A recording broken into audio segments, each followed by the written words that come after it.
make your way to our seats. We'll get started here shortly. Thank you so much for joining us today. My name is Sadie Krozek, and I'm the Managing Director of Georgia Forward. Georgia Forward is a nonprofit under the umbrella of the Georgia Municipal Association, known as GMA. And Georgia Forward is a convener and a connector. And we exist to unite our state, strengthen communities, and build a talent pipeline for the state of Georgia. And it's our privilege today to hear from some of that future talent for our state when our 2025 Young GameChangers class shares their ideas with us in just a little bit. But before they share, I'd like to welcome and introduce you to the President and CEO of the Georgia Municipal Association, Larry Hanson. Larry also serves on the Georgia Forward board, and he's no stranger to Valdosta. He served here as city manager for 22 years. He's a graduate of Valdosta State University and Valdosta High School. He's the past president of the VSU Alumni Board and a past member of the VSU Foundation. Larry's also a graduate of Leadership Georgia and a charter member of Leadership Lounge. Throughout his career, Larry has received numerous recognitions and awards for his leadership and public service, and we're honored to have him with us today to kick off our program. Let's welcome Larry Hanson.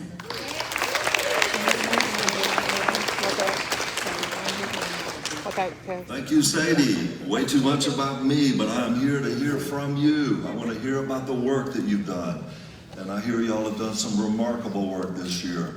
It was a privilege for me to be with you to kick off your experience, and Sadie has kept me informed. In fact, I read your final work product here 2 or 3 days ago. Very impressed, particularly having a lot of institutional knowledge about the community with the work that you've done, and I'm looking forward to hearing from you. That's often the most enjoyable part about this. I want to pause for just a minute before I say a few more words, just to say that I certainly want to take my time to compliment the leaders of this community.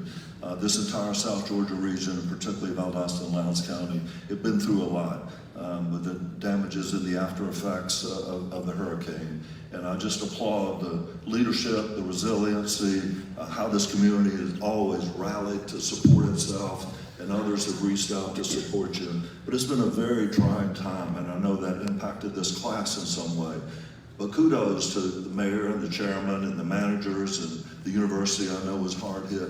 But all of the leadership in this community, really, you deserve a lot of praise and thanks. It's the hardest time to stand up during those really disaster-related exercises and be there for your community when they're experiencing such hardship and pain. So thank you for doing that. We continue to think about you and pray for you and keep you in our thoughts and prayers.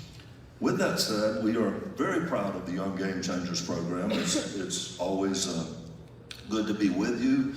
Those of you that are in it know this, but perhaps others may not. Young GameChangers is a leadership action program, so it's a calling to you to ask you as young professionals to commit yourself to not only improve a community that's been picked for you with certain issues, but also really to self-growth and promote yourself as a leader.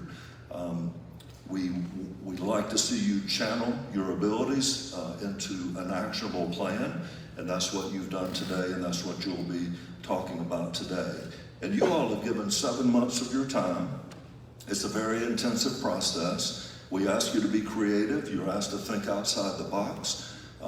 Always there are 4 challenge questions that come from the communities. They are crafted by the communities themselves and given to you. And then, of course, you begin to work to address those. And what we have found from our experiences as we've traveled to other communities each year and hear these presentations is it's pretty impressive what a group of particularly innovative, thoughtful young professionals can see with their vision that those of us that live in our own communities sometimes don't see, because we just get accustomed to our day-to-day grind and traveling streets, and it all becomes sort of one blur.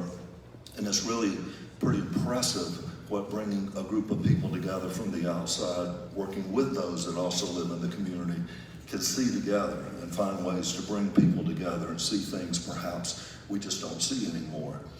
So there are 42 of you from all over the state. That's typically about a third from the host community, Valdosta Lowndes, about a third from Metro Atlanta, and then the rest from the rest of the state of Georgia. Fields that were represented in your class, as you well know, but for some of the community leaders, include education, local government, nonprofit associations, banking and finance, healthcare, real estate, public utilities, and other private businesses. And Georgia Forward is a nonprofit organization based within our Georgia Municipal Association, which I do oversee. For 14 years, we have been dedicated through Georgia Forward to advancing Georgia's progress through leadership development, inclusive dialogue, and collaboration. And this program endeavors to develop a talent pipeline for the state of Georgia and convene thought leaders around the state around the topic of Georgia's future success. So we hope this has been a good experience for you. And we hope that it puts you on a path to reach your full leadership potential, expose you to government, to civic issues within communities, and put you on a path so that you can contribute more wherever you are, whether that means running for office, serving in volunteer roles, serving on boards, authorities, commissions. We hope, we encourage you to go back home, wherever that may be, and put this skill set to use and make a difference in your community and in our state as a whole, because we all have a vested interest in ensuring that Georgia meets its vast and great potential for the future. So I am now going to call on Mayor Scott Matheson from the city of Valdosta to come up and make some comments, and I'm looking forward to hearing you present this report. And I want to say thank you again for your dedication, for your hard work, for your time, for your investment. Appreciate it. Thank you.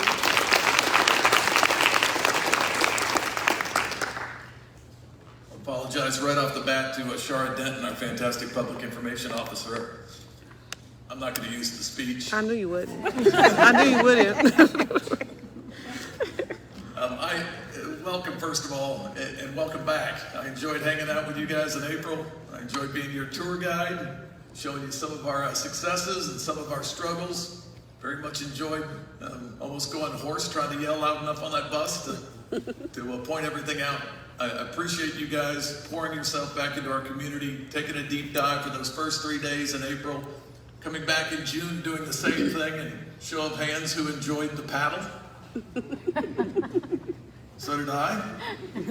I told you it was going to be a challenge. That was that's nature, that's raw.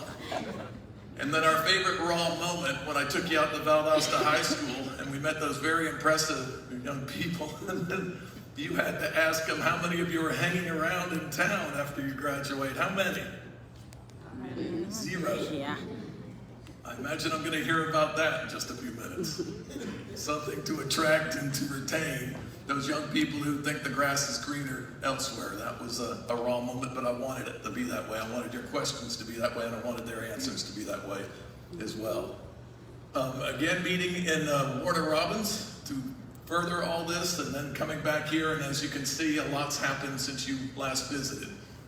Helene tore us up. Without our county friends, without our city employees, without the amazing effort of total strangers, the town wouldn't even look as good as it does right now, and we still have months and months of work to do to get people's lives back to normal. So I can't wait to see what you offer. I can't wait to take the best of that and hand it off to One Valdosta Lounge, our great collaborative effort, and make it real. It's not going to sit on a shelf and collect dust. So welcome back, and I can't wait to see it. Thank you guys for everything you've done.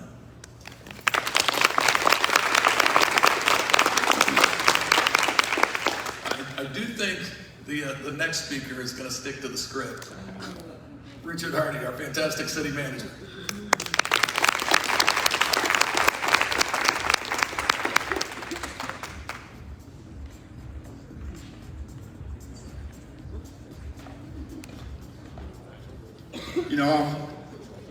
I'm always having to follow up behind the mayor in one of the past greatest city managers. But when they start talking about Young GameChangers, hey, it's an opportunity. It's an opportunity for me to take part. I want to be a young game changer. Somebody highlighted young. Okay, so I guess I got passed up. Good afternoon. On behalf of the city of Valdosta, I'd like to extend a warm welcome to all of you, our esteemed guests, young professionals. Here we go again, young professionals. the individuals with those great ideas, and the leaders from across the state of Georgia. It is an honor to host this year Georgia's Forward Young GameChangers program here today in our beloved city. First, I want to express my deep gratitude to the steering committee for their hard work in bringing this incredible initiative to life. Special thanks to Sadie and her staff, her team from GMA for their dedication and the leadership in making this opportunity a reality. Your commitment to this program is truly appreciated. I also want to make and thank our mayor, Mayor Scott Matheson, and our city council for their unwavering support in bringing this program to Valdosta. Their belief in the power of fresh ideas and their dedication to the city's future have made hosting this program possible, and we are truly, truly grateful. We're also grateful and deeply appreciative of our stakeholders, sponsors, and the entire planning team, whose backing has been instrumental in bringing this program to life. Your support ensures that programs like the Young GameChangers can continue to have a meaningful influence on communities like Valdosta, fostering collaboration, innovation, and sustainable growth. To all of the young professionals represented here today, we're excited about the innovative ideas you will bring to the table. Your energy, creativity, and fresh perspectives are exactly what Valdosta and other communities across Georgia need. Rest assured, your feedback and insights will not only be heard, but also carefully considered as we work to implement them for the future growth and prosperity of our city. We believe that the work you have done here will have a lasting impact, and we are committed to ensuring that the ideas developed during this program will be reflected in decisions we make for the longevity of Valdosta. Once again, thank you for being here, and we are truly honored to be the host city for this remarkable program. Thank you.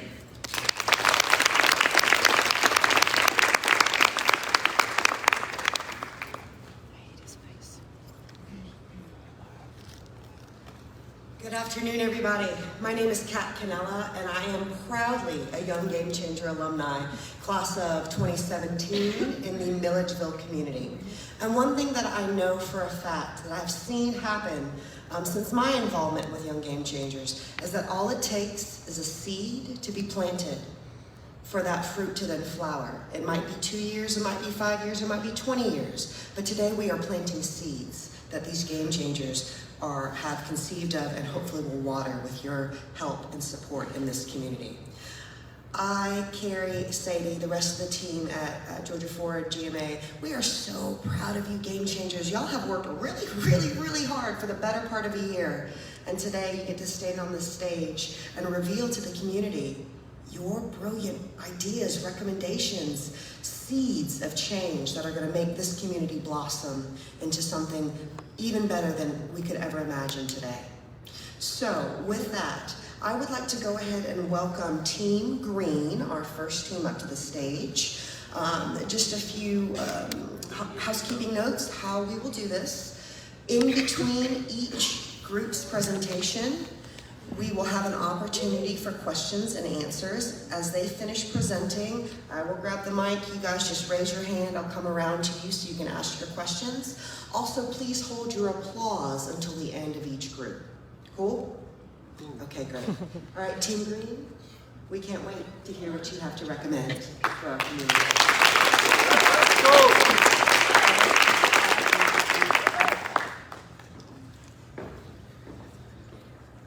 Good afternoon, everyone. We are Team Green, and we are thrilled to be here today. Especially grateful to have had the opportunity to spend meaningful time here in Valdosta, Lowndes County, a place with rich natural beauty and a strong sense of community. Our guiding question has been, how can Valdosta create and maintain sustainable parks, trails, and green spaces for all in our community? So what is green infrastructure? It is an interconnected network of natural spaces like parks, trails, and green spaces that supports the environmental sustainability, manages stormwater, and provides accessible, enjoyable areas for the community. While often seen as a priority in urban areas, green infrastructure is equally essential in rural areas like Valdosta, Lowndes County. These spaces enhance local ecosystems, provide recreational areas, and foster resilience in the face of climate events, making communities stronger and sustainable. Our team members are myself, Keandre Dunham, Wyle Wynn, Jemiah Miles, Jacob Bell, Victoria Ray, and in their absence, we have James Howard, Carol Hope Hanson, Brittany Boozer, Sarah Campy, and Marquise Avery. Today, we'll share 3 major ideas for making Valdosta's green spaces more sustainable and inclusive. Wyle Wynn will come up and present, Jacob will come up and present Valdosta's Eco Adventure on the Horizon, developing a master plan to boost outdoor recreation opportunities for residents and visitors. Thank you, Keandre. I would have been happy to let Wal go first. She is the better speaker. No, thank you. My name is Jacob Bell. I'm a banker at Renaissance Bank by day, and now a green infrastructure enthusiast by all other times. So our idea, number one, is that we want to see a master plan created and implemented that is comprehensive and includes focus in outdoor recreation and quality of place initiatives that's tailored to the needs of our citizens and the needs of our visitors. Put succinctly, we want to see more opportunities for outdoor recreation in greenways and blueways, paths, biking, rivers, all that good stuff. So as part of that, we have kind of 4 main little squares up here for you. First of all, to make a plan, we got to make a plan. And so we believe that One Valdosta Lounge is an excellent partner for this opportunity to study this, to take inventory of what we have and what we need. And so engage the necessary stakeholders. The second thing is that we believe there needs to be someone thinking about this all the time. And we don't exactly know what that looks like, except that we believe it could be someone within Valdosta Parks and Rec. It could be, it could include multiple different groups. And so that's part of it. And then we would really love to see the revitalization of a Keep America Beautiful affiliate here in Valdosta. I believe there has been one. And we'd like to see that again. And then our last idea, which apparently wasn't so original as we discovered, but we really want to see a river park here in Valdosta, Lowndes County. And so here's the pictures from Langdale Park. As aforementioned, we took a trip down the river with the mayor, starting at Langdale Park, and you could have convinced us all it was a journey to places where no man had ever been before. Some of us were in the river, out of the river, on the river. The river was, preeminent. So, but we believe this park is not necessarily to be at Langdale Park. We understand that there's been identification of a site, and we'd like to see that. And here's some potential pictures of various things that would be included. And so there are those. And as I understand it, this would be where the Little Rivers and the Withlacoochee meet. So awesome opportunity here in our community. So the city manager kept saying young earlier, and so I want to say as young people, what do you guys say about us? You say that we're impatient. That's what you say. It's what I've heard. And so we have short, long term, medium term, and long term, but really it's all short term for us. We want to see it in the short term, and we think it's achievable and obtainable. And then for potential possible funding, there are lots, as we understand it and as we discovered, opportunities for land and water conservation grants, rivers, trails, and conservation assistance programs, and then Keep America Beautiful grants as well. We put together parts of a budget here, but ultimately these serve to see that we recognize where we believe the resources will have to be put towards making this happen. And with that, I yield to Victoria Ray.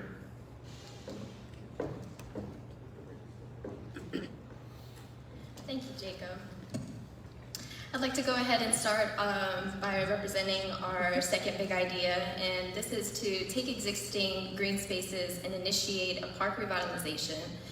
This idea will incorporate elements to improve street appeal, quality of experience, and long-term sustainability for community and the environment.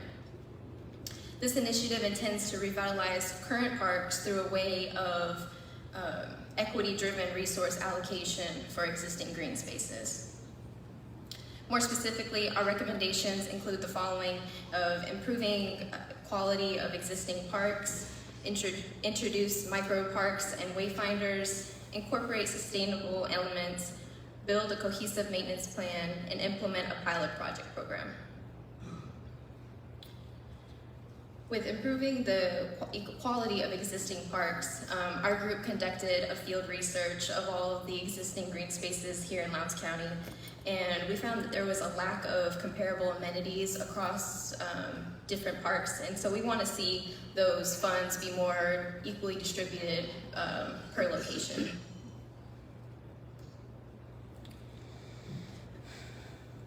We also want to introduce microparks and wayfinders. You may also know them as pocket parks or micro gardens. Studies have found that there are benefits for mental and physical health. They foster social interactions and overall build a brighter community.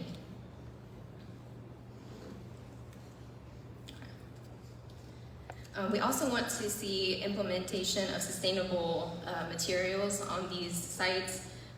We want to introduce native plants to our diverse South Georgia ecosystem and innovative solutions like solar-powered charging stations and public outdoor Wi-Fi. Since the hurricane, we wanted to take a moment to acknowledge that there are some improvements that could be made in our community, and we want to propose the investment of burying power lines underground to protect them from wind damage, falling trees, and long-term, hopefully this will require, less maintenance. We've developed a maintenance plan with community partners, as mentioned before, One Valdosta Lowndes, the City of Valdosta, VLPRA, and so on. We want to develop a pilot project program targeting Scott Park, Peyton Park, and Valatin Park. We've outlined some action steps between short, medium, and long-term goals that could be worked towards making this more achievable. And we've also identified local, state, and national funding opportunities from grants, conservation efforts, and local taxes. And we have proposed a budget concerning these detailed in our report. And with that, I'd like to turn it over to my colleague to conduct our last big idea.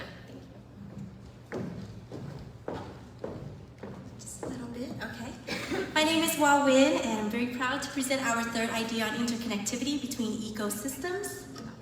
We know that we have nearly 40 years of evidence showing that our mental health, wellness, overall community well-being is connected to the environment around us. We also know that the Greater Lowndes 2030 Strategic Plan, Comprehensive Plan, has assessed for the need to preserve our cultural and natural resources. So we want to really highlight the ways that we can bring our trails and parks together by building an interconnected network. What does that look like? We've seen it in other cities, for example, like the Atlanta Beltline or the Silver Comet Trail, in which each park is not separated by pockets, but more so woven in together in a web of trails, and that makes it more accessible, more pedestrian, and environmentally friendly, as well as sustainable. We believe that with this goal of creating an interconnected network of trails and parks, we can promote ecotourism. So it really puts Valdosta on the map as a place that people can come to and enjoy our natural environment. We also pull inspiration from the Georgia and Florida Trail. You can find on the map the ways in which they've tried to turn railroads, or they envision turning railroads into trails where people can access, and places that have been abandoned put to better use. This requires an assessment of our current resources and then setting our goals and plans in order to make that come into fruition, as well as designing for the ideas of sustainability and environmental impact. So this is the Georgia-Florida Trail. So from Nashville, you can see in the middle, from Nashville to Valdosta, there's opportunities there to further extend the parks and trails so that it's more of a unified network. The Azalea City Trail is a 2.63 miles trail that is currently available, so we want to utilize the areas that are already available to us. We also want to acknowledge some of the larger parks like Freedom Park, McKee, as well as some of the small parks like Scott and Peyton and Olympic. So these are some ideas of proposed city trails that could be a part of this interconnected network. We could have a trail from the downtown walking area from Fine Arts to Olympic Park, from Freedom Park to the high school. Langdale Park Trail is another opportunity, and I can't not talk about the VSU Camellia Trail, which is a fitness and walking trail on campus. But we could further extend that so that we have a trail all the way from SGMC Health, from the hospital down to VSU and further along to downtown area. And we also want to, of course, invest in our South Side Trail area from Scott to Olympic Park. We were able to take a tour around the city and found that these parks were wonderful resources, but there is not as much pavement in between and areas where corridors can lead from one area to another. So picking up that and investing in that area will be really important. Our short term will be really leaning into our partnerships, civil engineering plans, from contracting, development, designing, and then hopefully in 3 to 4 years is our long term for breaking ground and installation. We have 2 funding sources we're looking at that really supports trail, the creation of trail and maintenance of trails. And we have a budget you'll see further outlined in detail in the book, but we included both one-time costs as well as ongoing costs per year. With that, I will leave it to Jamila Miles to speak on our closing thoughts.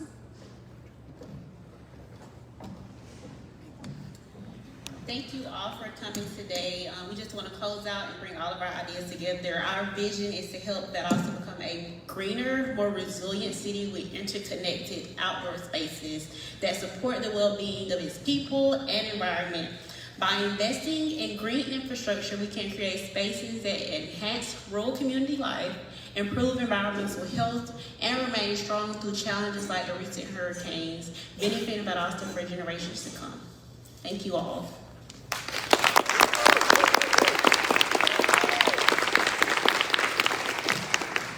Any questions for us? Just raise your hand and I'll come bring the mic to you. Yes, sir. All right, thank you so much, State Representative Dexter Sharper, and I really appreciate being here with you guys. And I have just one question. When we're talking about trails coming through different areas throughout our city, have you guys considered any safety measures as far as safety from other people, or even safety, also a paramedic from a health standpoint? So, safer trails if we're gonna do that. That's a great question. It's not necessarily something that we've completely fleshed out, but what we do know is that across the state of Georgia and around the country, there are trails like the Silver Comet Trail in North Georgia. There are trails elsewhere where they have found ways to keep those trails safe, and seeing those trails through that investment improve the areas through which they touch. So I think that would be part of what we would want to study and what we want to understand for sure. And utilizing sidewalk space that is already available, but then also moving through some green space. That's when we talk about using getting into utilities and making sure that these spaces are well lit, so that when people are moving up and down them, that they are safe from that regard. But using some of the existing infrastructure and then some additions is kind of the way that we've looked at these trails being implemented into communities. Thank you. Who else? Yes, sir. You indicated that railroad tracks were used for trails. My question is, who maintains the ownership of those tracks? Currently, most of the Georgia-Florida Trail is owned by the state of Georgia, and so there's a section of it that's being developed right now over near Valdosta, Georgia, and that's been funded through the Georgia Department of Transportation. And I imagine that it will fall in line with kind of their maintenance plans. The idea is that the trails are super sustainable in terms of they're not something that requires constant mowing, that you pave or you gravel, and that kind of works, and it joins the ecosystem. It isn't super invasive, if that makes sense. But I think that would be kind of how that would work for that specific trail along the railroad tracks. Anybody? Just got another question right over here. On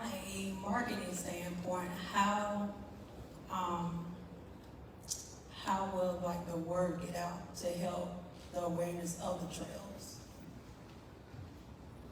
I think that you all have a very robust, I know y'all have a very robust Parks and Recreation Department. And so a lot of this would fall up under them and would become a part of their programming that they would be utilizing and putting out there for the larger community. So they would be fall upon them to make sure that individuals are aware of the different trails, signage and things of that nature, to make sure that people are aware that, hey, this is a way in which you can get fit and you don't have to leave your part of Valdosta, you don't have to leave your part of Lowndes County to be able to do that. Also, just a little precursor, you may hear something a little later about marketing the community more effectively.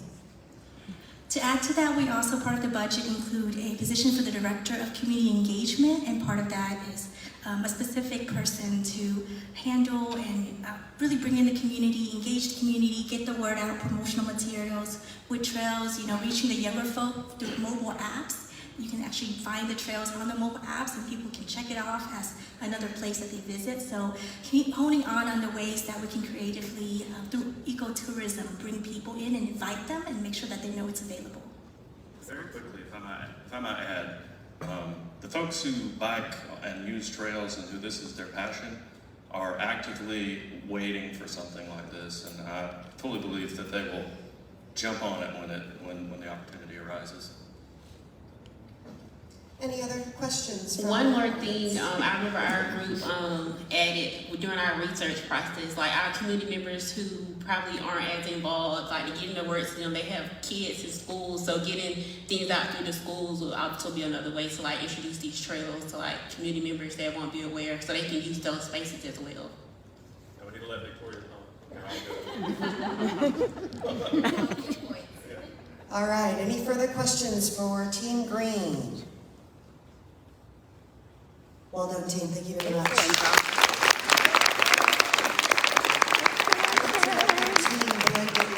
to the stage.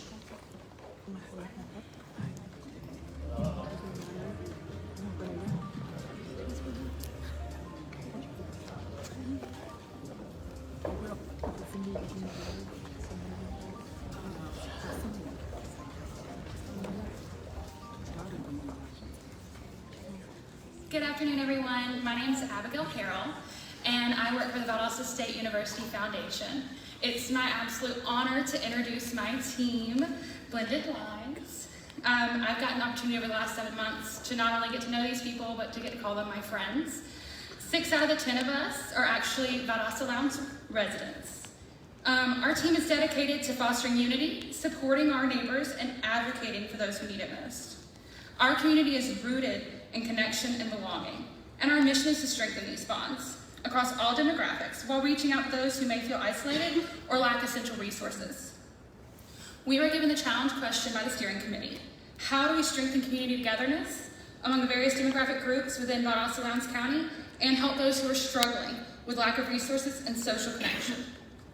With this question in mind, we've developed 3 major initiatives that we believe will make a lasting impact. Our big ideas are designed to integrate resources, cultivate relationships, and deepen connections to strengthen the fabric of our community for years to come. We're so excited to share them with you. Our first big idea is the Titletown Leadership Coalition. Our second is Titletown Teammates Mentorship Collective.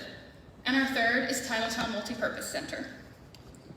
After engaging with numerous community leaders, we are confident that these initiatives will not only enhance our sense of unity, but also provide vital support to those facing resource gaps or social isolation.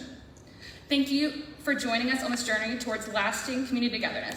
It's my absolute pleasure to introduce you to Jason Weaver, who will be talking about our first big idea. Good afternoon. My name is Jason Weaver. I'm the mayor of the city of Scriven, Georgia, the #1 small town in the USA.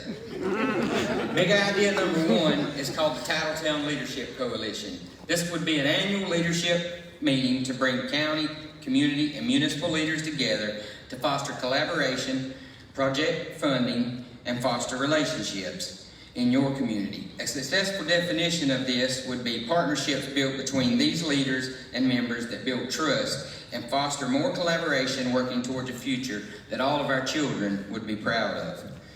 Our team's recommendations and action steps for this amazing opportunity could be to hire a consulting firm and begin building these relationships immediately. Also, hosting meetings on a rotational schedule. These meetings could include grouping these members together into fundraising teams to implement these projects across your Valdosta Lowndes area. The first project our team would suggest would be the Titletown Multi-Purpose Center that you will hear more about in Big Idea number 3 from Brandon. To complete the fundraising and to evaluate the impact of this coalition as well. Your expenditures and possible funding of this idea could be hiring the consulting firm, marketing and handling the logistics, communicating, and chairing the fundraising support. To implement the project, and maybe a few more miscellaneous fees. One possibility could be to rotate this event on a rotational basis, so each municipality in this county and in the county themselves become the host. Therefore, each year it would rotate, given a new location, giving each the opportunity to be fully involved. You also may want to use facilitators if you so choose. That would be totally up to you. But remember, to have the dream, you must first live the dream. At this time, I'd like to allow Matheson to explain Big Idea number 2. Good afternoon. My name is Matheson Beaumarchais, and I am an employee at Valdosta State University. Go Blazers. Our next big idea is Titletown Teammates, a mentorship collective. So over the course of this project, we met with so many community leaders and members. Many of you are in this room right now. It's great to see you again. But the one thing that we kept hearing from people when they were telling us the stories of the people that live here and grow here, the one thing everyone can agree on is that the young people in this community are vital to the success and legacy of this area. So our suggestion to blend lines is to create a mentorship collective that encompasses all current mentorship programs, provide them with additional support, resources, and marketing so that they can provide excellence on all fronts for the young people of Valdosta and Lowndes County. Our definition of success for this project is the benefits that the young people that are a part of it will receive. We'll be successful in blending lines because it'll cross socioeconomic and generational lines and gaps. We can also predict an increase in academic performance, enhanced life skills, and deeper ties to the community, hopefully leading to retaining these young people in our city. We want to collaborate with current mentorship programs to identify gaps that we can fill with training and mentors. We'll work to create an online resource center that's available 24/7 for mentors, mentees, and their family members. We'll be directly tied to the local schools so that current mentorship programs will be able to provide equity across all young people so people will have more opportunities to get connected to mentors. We'll encourage businesses to enroll high performers to act as mentors for our students. And a holistic match process will ensure that mentors and mentees are connected for at least one school year so their continuity in the relationship continues. The goal here is to create mentors that will help mentees navigate their current state of life, enhance their skills, and provide them with another touch point in the community. This is an anticipated budget for year 1. You can see a deeper, more detailed budget in our report, but you can see that in year 1 we anticipate expenses for the online resource center, but hopefully with some aggressive fundraising we'll be able to pad the budget to accommodate for any other expenses. Fundraising is a great opportunity for this project because so many people are invested in the lives of the young people. The Georgia Family Connection Partnership is also another opportunity. It's a statewide network dedicated to improving the well-being of students and families through grant opportunities. Now I'll hand it off to Brandon for our final idea.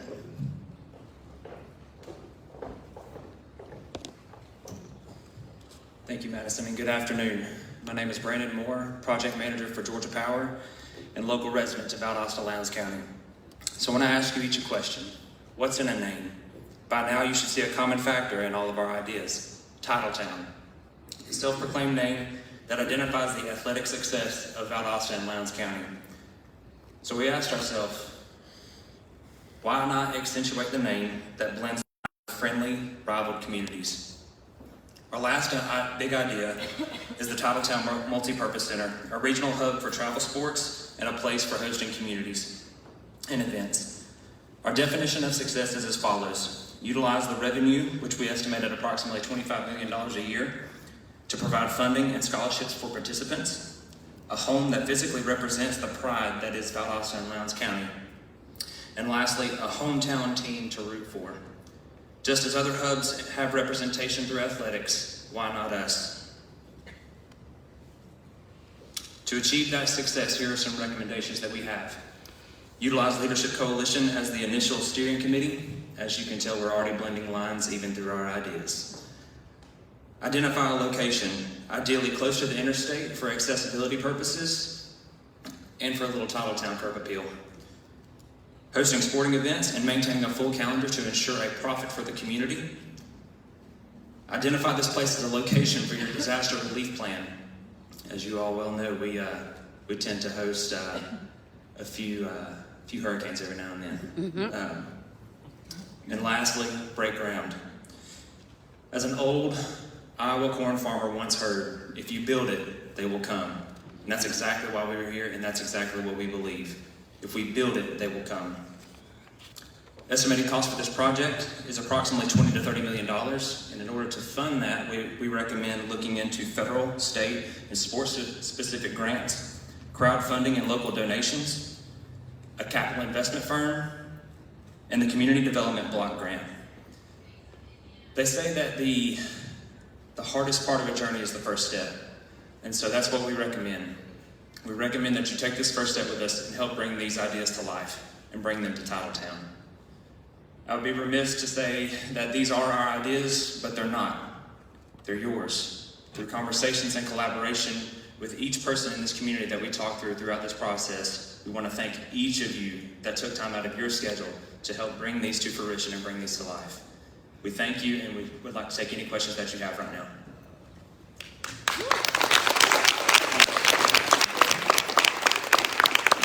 All right, who's got a question for this group? Here you are, sir. Hello, your leadership coalition is at least similar, as was presented today, to the existing OVL, One Valdosta Lowndes group, it would appear. And so I'm curious to hear your description of what differentiates it and creates the need for that new setup group.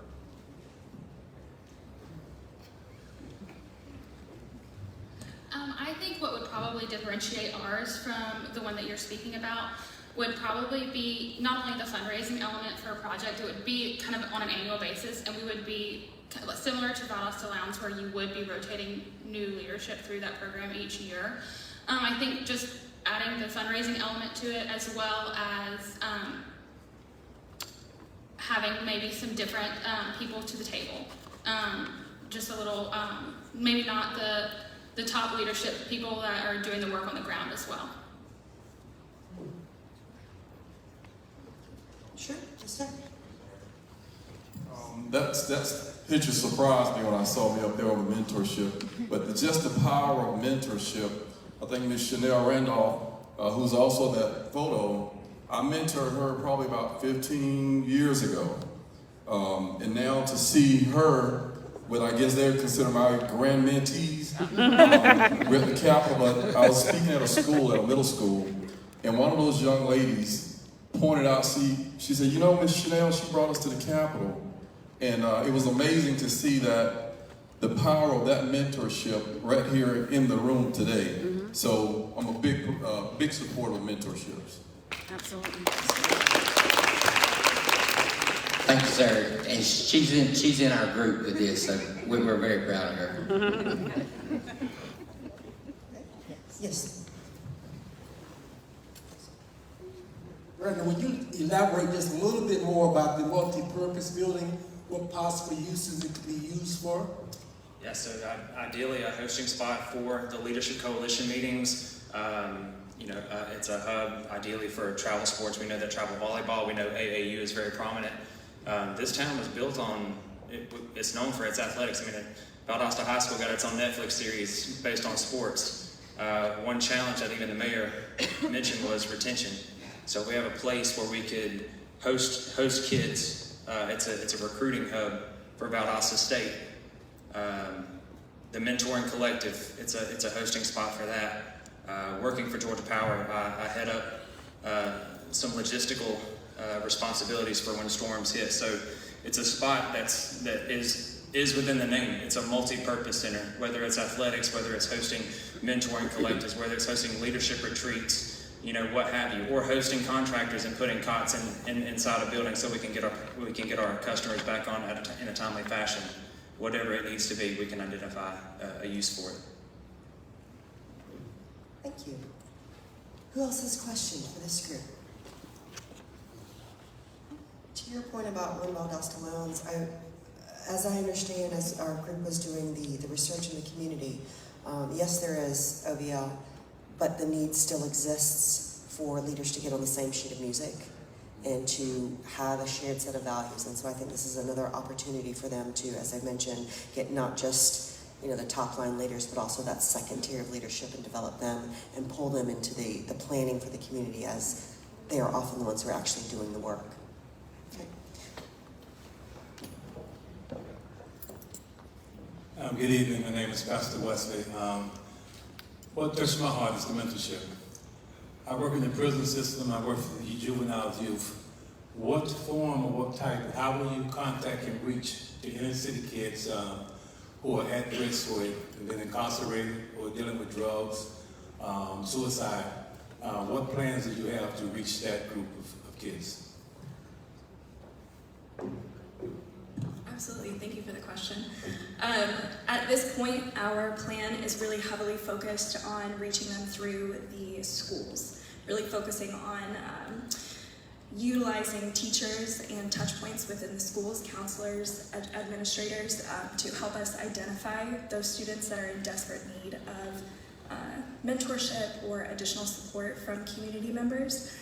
So that's where we're at right now. And you will hear in a little while from another group about people who have been incarcerated and how to bring them back into the community.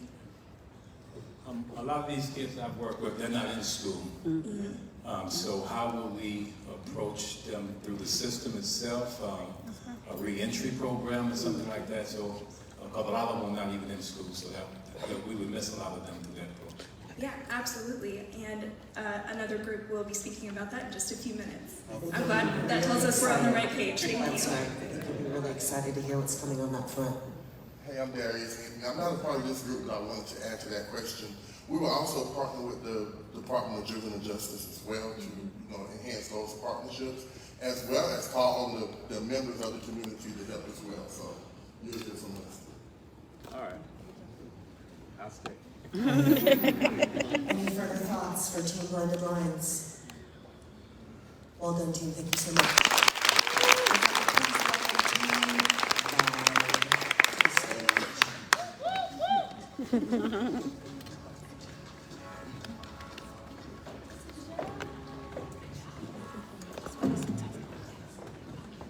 All right, good afternoon, Valdosta. My name is Erica, and we are Team Vibe. This represents Valdosta's innovation benefits the economy. Valdosta is a city with deep roots in agriculture, education, and a spirit of community. Here, we perfectly blend small town charm with big city amenities. But as we look ahead, we face some challenges. As we continue to attract new industries, how do we attract and retain young professionals and build a thriving workforce to support current and future growth? We have some big ideas. Our team is a powerhouse of talent that comes from various backgrounds, including education, economics, marketing, city planning, and more. Together, we bring diverse perspectives and ideas to spark real change. First, Connecting Valdosta explores a digital hub and marketing campaign that tells Valdosta's story like never before. It's about creating a platform where people can see the real Valdosta, our career opportunities, our culture, and our community spirit. Next, our Gateway to Growth initiative focuses on people, especially those who need a second chance or a path forward.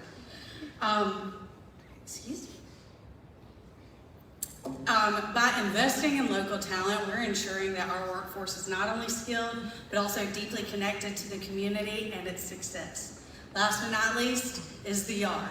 It's a mixed-use space designed to bring people together, where living, working, and playing converge into one vibrant place and experience.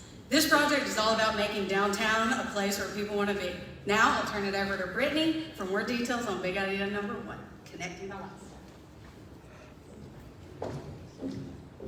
Thank you, Erica. Good afternoon, VIPs. And just in case you're wondering, that stands for Valdosta's Important People. Not just because of your titles or your affiliations, but more so because of the knowledge that you have and the resources you can provide for those that are looking to move to or stay in Valdosta. So what makes Valdosta a great place to live, work, play, grow, and glow? It's the people, it's the places, and it's all the things.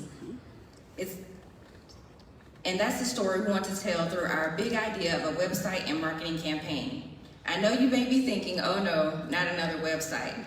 But just bear with me for a few minutes. I encourage you to think about it differently. It won't just be a website, but it's a visual representation of what makes Valdosta so great.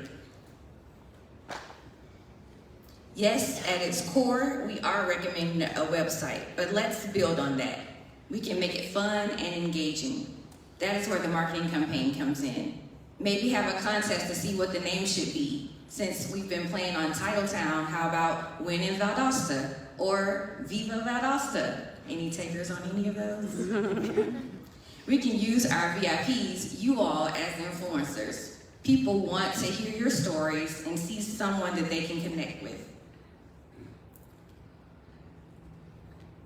People loved seeing how you responded and supported each other after Hurricane Helene.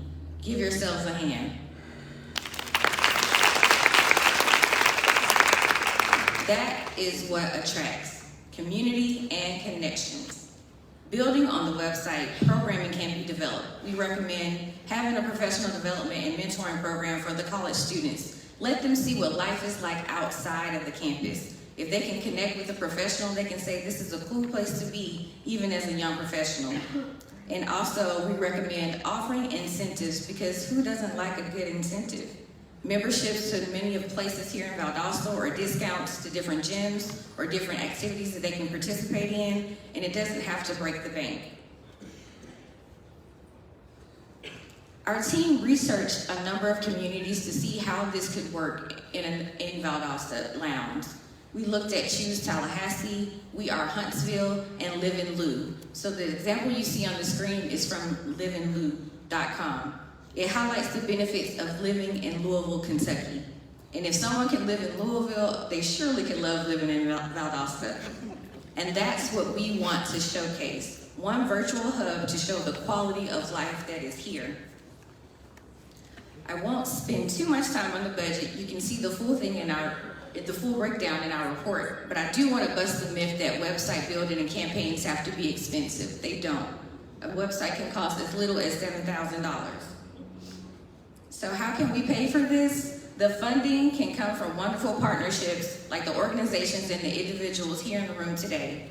And grants are available. When we spoke with Live in Lou, they shared that they received a $1.2 million grant to fund their project.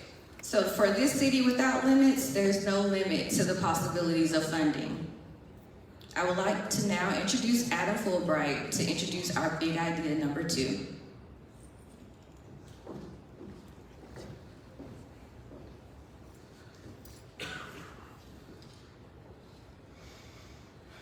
Thank you, Brittany. Again, I'm Adam Fulbright. I'm Business and Industry Manager at North Georgia Technical College, and I'm here to introduce our second big idea, Gateway to Growth. Gateway to Growth is a set of initiatives designed to address critical workforce needs in the Valdosta Lowndes area. We're recommending 3 programs aimed at building a stronger, more inclusive workforce.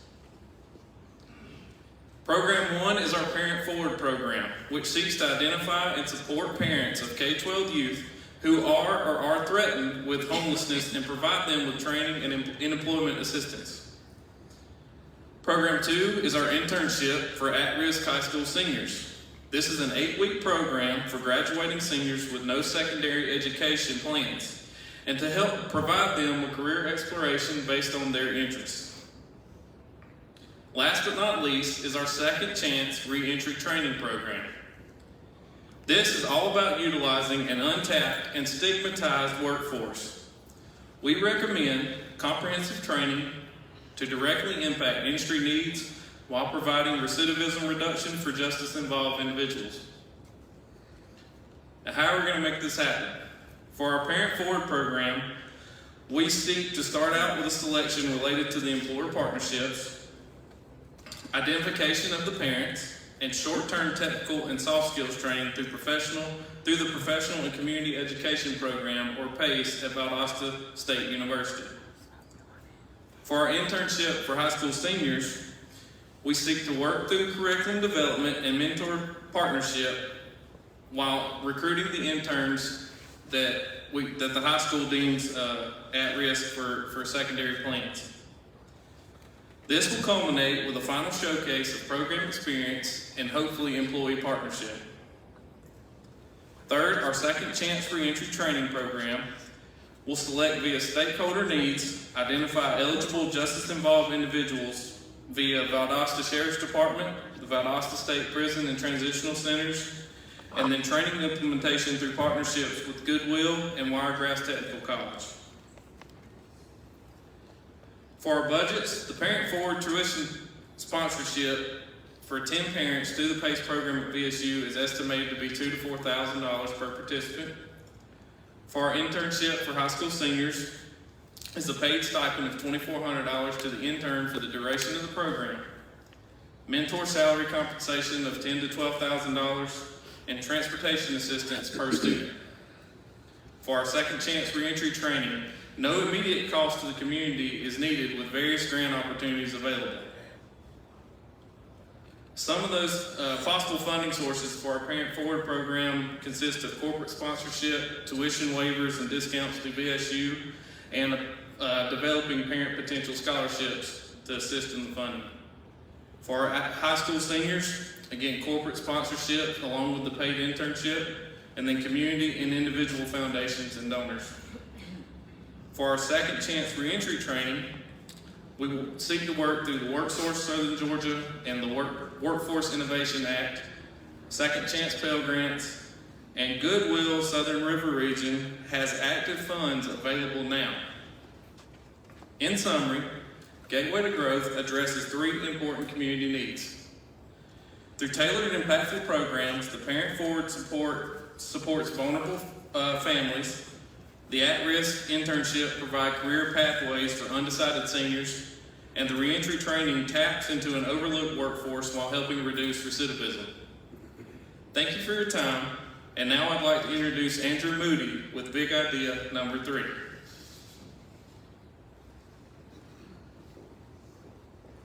Thank you, Adam. Good afternoon, everybody. As Adam said, I'm Andrew Moody. I'm the Special Projects Manager for the City of Newnan, Georgia. And our third big idea is the Yard. This is a mixed-use redevelopment of properties on the south side of downtown that are fixated directly adjacent to the Valdosta Career Center. The proposed redevelopment is a 3-phase repurposing of 2 historic buildings on East Savannah Avenue and South Ashley Street. We hope that this would serve as a catalyst for economic revitalization, workforce development, and historic preservation. All 3 elements are aimed to hit 3 key factors in the realm of economic development. That would be attraction, development, and retention of young employees. So there are 4 primary recommendations that are attached to this big idea. And that would be the commercial property redevelopment that we would hope to keep in line with the historic character of the existing buildings, as well as the addition of an infill building. The spaces we hope would be leased at a lower rate to encourage growth among young entrepreneurs. And hopefully you can bring in people like makers, crafters, artisans of the sort to let them grow their business and hopefully set up roots at Valdosta. We also would like to see the development of an open air market that would be welcoming to both businesses and patrons alike and offer lower rent booth space. And the development of either a boutique hotel or multifamily housing to feed the commercial aspect of the redevelopment. On this slide, you can see the existing state of the buildings on East Savannah Avenue and the empty infill lot that sits on the corner. And beside that, you can see the proposed renderings for the building, keeping in line with what the front facade currently shows, and what the infill building could potentially look like to bring in a new aspect, but also keep some of that historic character. So action steps, what we'd like to see in the first primary steps are this piece of community engagement. Get their thoughts and get their feedback on what needs to go on the site. This is a large project. and you want to make sure the community is well engaged. Also go through the planning and design aspect. Now there are some plans I believe that are out there, but there are also elements and points that you need to take another look at. Midterm goals would be to go through the construction phase of both the buildings and the open air market. And again, continue to stay engaged with the community throughout the entire process. And long term, we'd love to see the completion of the project and obviously the growth among young entrepreneurs, and then hopefully roots established here in Valdosta. Our budget, you can see the full recommendations and the full details in the packet. It is quite lengthy and quite detailed, but we do anticipate approximately $18.3 million to be the total cost for full redevelopment of all three phases. And there are possible funding sources through state and federal grants. You do have ARPA that's available, but that's a very short turnaround, so you better get moving if you're going to use that. You can use that for some infrastructure projects as well as CDBG. You also have historic preservation tax credits and low interest loans to the Georgia Cities Foundation. So at this time, I'm going to turn it back to Erica to provide closing remarks. Thank you. Thank you. All right, finally, we want to thank our community partners for this meeting. They spent a lot of time with us, sharing their time, expertise. Their insights have been instrumental in helping us shape our three big ideas. I want to thank Brittany, Adam, and Andrew, and also go ahead and invite the rest of my team up here so we can field the questions with the entire group. So come on. And in the end, this is about more than just economic development. It's about creating a place where people feel like they belong, where they build their futures, and where they choose to stay. Thank you, and now we're happy to answer any questions you may have. All right.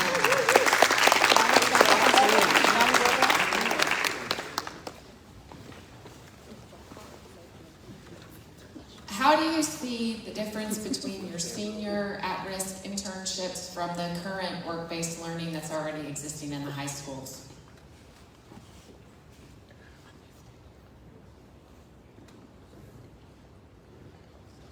Generally, the high schools, we seek to work with the counseling and the social services departments to identify some of those students that maybe don't have the opportunity to even participate in the work-based learning opportunities, whether it be from a transportation issue, home life issues, different things like that. So, we're trying to, again, the idea for Gateway to Growth specifically is hitting those untapped market for workforce and, looking at the overlooked environments, and that's kind of our plan for that.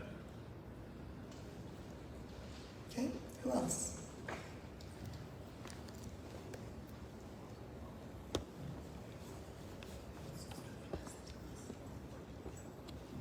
Thank you all for your proposal. And looking at your connecting website idea, I assume you also looked at what was out there in your current existing space. What did you find as far as, some ideas that we could do to strengthen what currently exists? And then as you've learned more about our community through this process, what are we missing? I'm going to answer just kind of briefly and then let Brittany, who worked in depth on this, take it from there. One of the things that we noticed is as a community, it's a bit disjointed, right?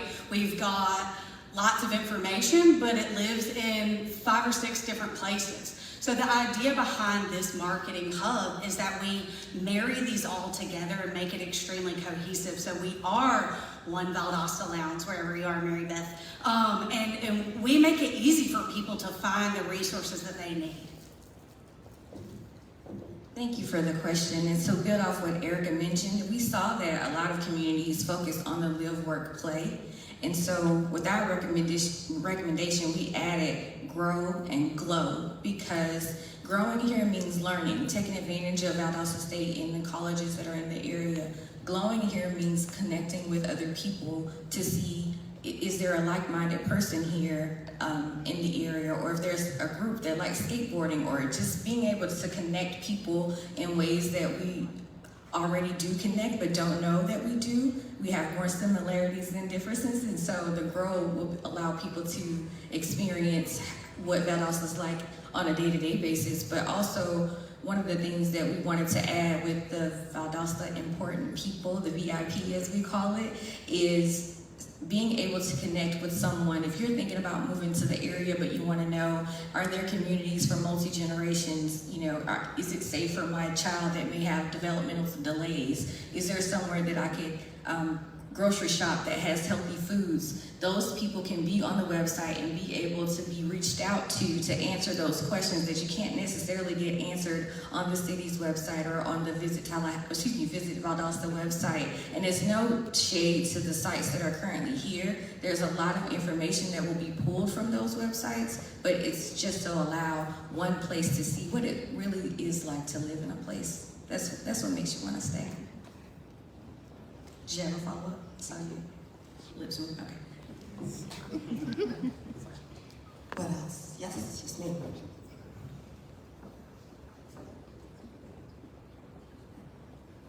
Hello.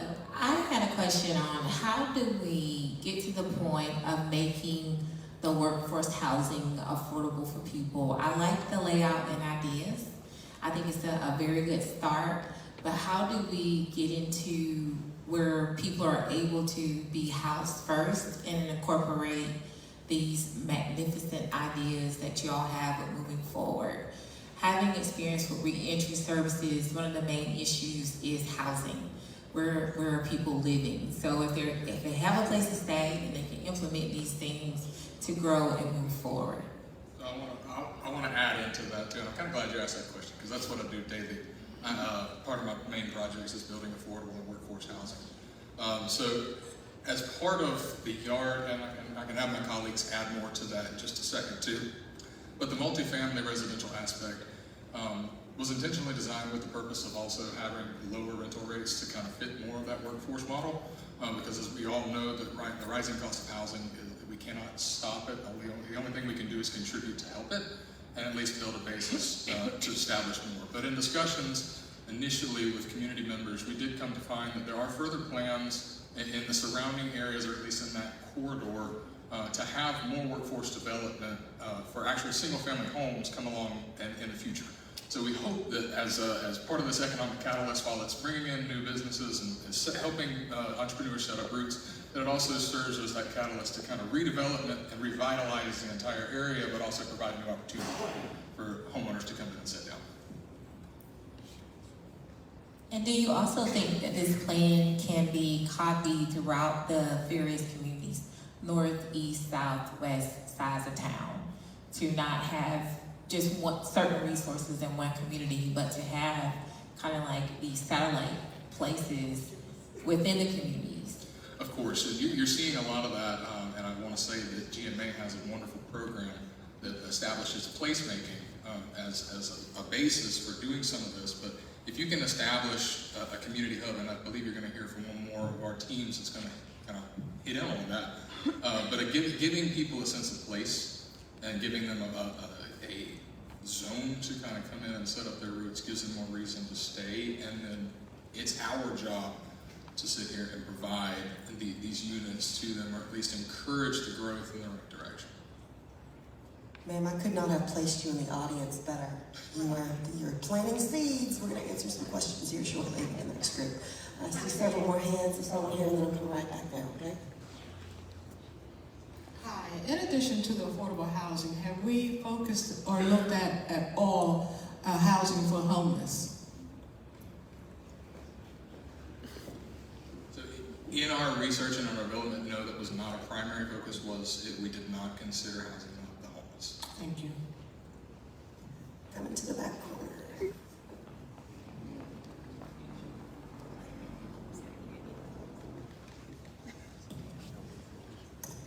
Thank you. I have a question regarding, and I want to circle back to your senior internship piece. When you're talking about students in high school going to an internship, I would like to know how many of you have planned or talked regarding people being full-time employed after that senior internship, and what was the feedback that you received from the community leaders?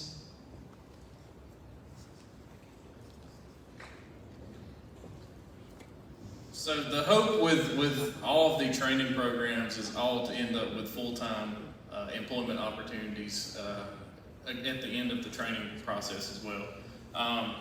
So, For the internship specifically, again, connecting them with those related interests, you know, whether it be a tourism or retail, restaurant-based or manufacturing, tying them to those interests and letting them know what the local opportunities is, tying that back to retaining that workforce, making them known that they don't have to leave to have viable resources to grow in the Valdosta Lowndes area. And I want to touch on the previous question too about the placement for housing. One of the biggest things for the reentry program, this is something that I've worked on very heavily in my area, is making sure that those employee partnerships for placement tie into well-paying jobs. What we found to be successful is when you take that justice-involved individual and give them a salary of $20 to $25 to $30 an hour, and where they don't think that they have to start out at that minimum wage level upon release and that they're limited, that's viable opportunity. And we've seen a very, very good successful rate in the programs that we run in my area of the state based off of that, and that's been about a 6-year process so far, so it's working well.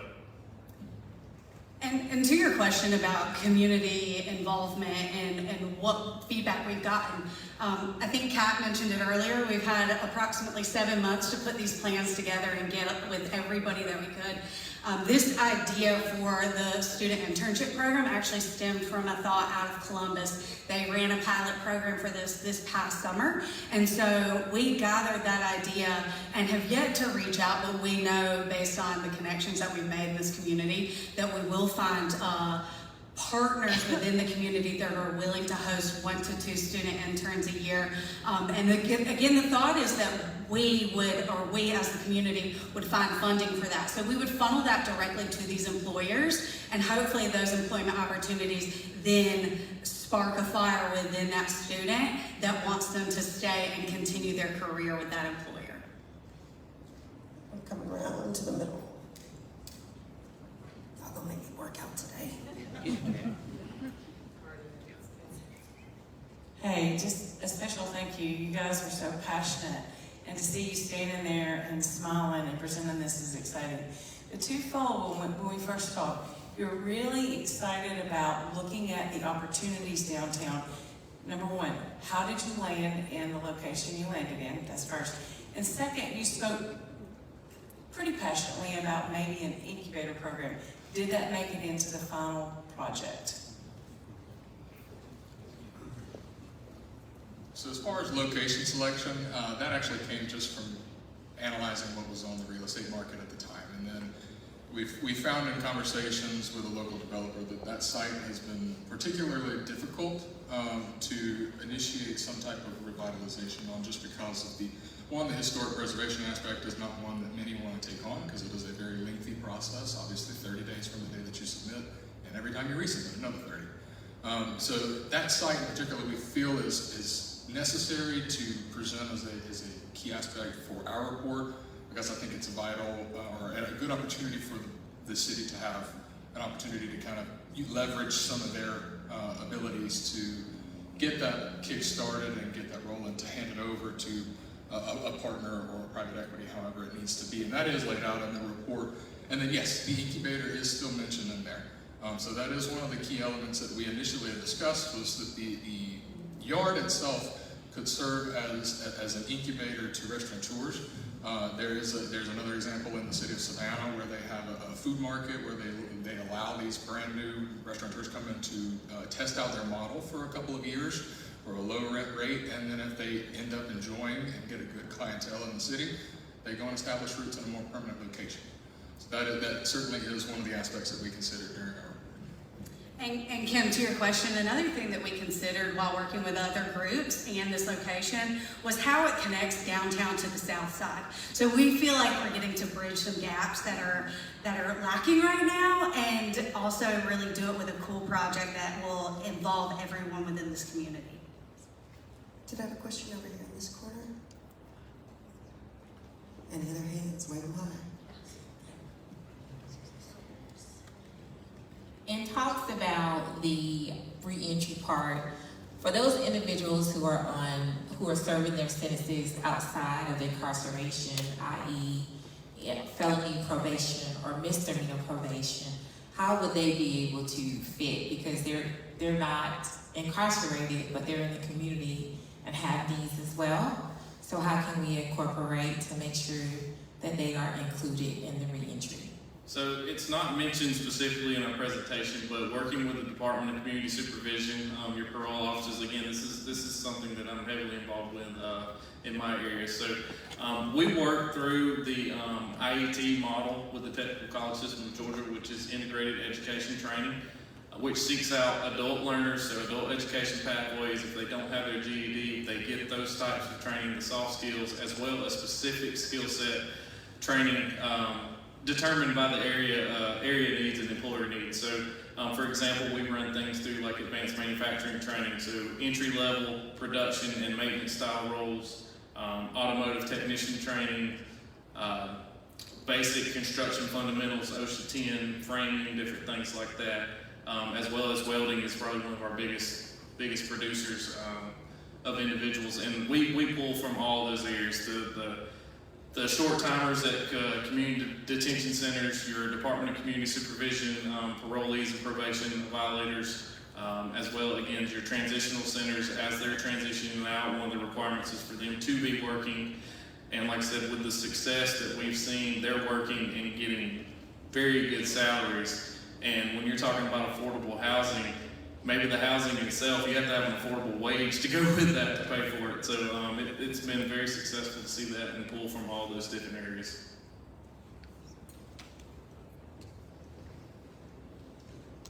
All right, last call for Team Vibe. Any questions? Thank you all so much. Great job, team. We'd like to welcome our final group of Valdosta visionaries up to the stage.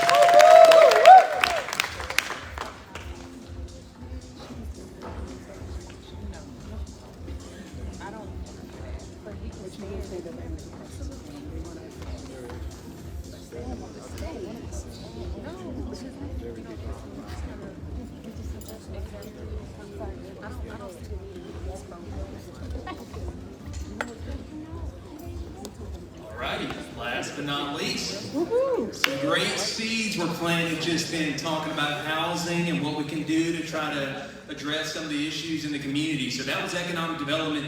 We are corridor redevelopment, so our process has been a little more hyper-focused on specific corridors, specific challenges in the community. My name is Taylor Smith. I'm the Economic Development Director for the city of Thomaston, Georgia, and I've had the privilege of serving alongside the Valdosta visionaries this past year as we've worked to address the question, how can the city of Valdosta, improve its ability to support neighborhood-based mixed-use redevelopment in the Barack Obama Boulevard, Patterson Overpass, Ashley Street, and Griffin Avenue corridors. Our team, which includes Darius Anthony, Destiny Osby, Samantha Truss, Claire Chan, Jamie Hill, Kavan Oliver, Carell Trollman, Zanae Smoke, Allison Seeley, and Michael Conger, took a deep dive into gathering a better understanding of the existing resources, service gaps, and opportunities for soulful redevelopment in the city of Valdosta, commonly referred to as the city without limits. During this research phase, we discovered that countless residents of the city of Valdosta do face limitations. Particularly, residents of the historic South Side face three key challenges: a lack of centralized resources, disinvested and disengaged community, and vacant, lighted, and underutilized properties. Our big three ideas look to address these issues through collaborative partnerships of public and private entities. Jamie will share how the establishment of community resource hubs can improve the access to essential services that strengthen community engagement via an interconnected and uniform delivery strategy. Sam will share a vision that guides reinvestment within the Patterson Overpass and Ashley Street study areas. This plan prioritizes parcels for redevelopment that will enhance community connectivity and extend the footprint of downtown Valdosta via the Southside Spirit Trail. And finally, Claire will discuss how key locations throughout the South Side can be highlighted via placards, historical markers, and mini museums that tell the story and educate residents and visitors alike. These locations will be connected via the multi-use Southside Spirit Trail. Dr. Jamie Hill will introduce you to big idea number one.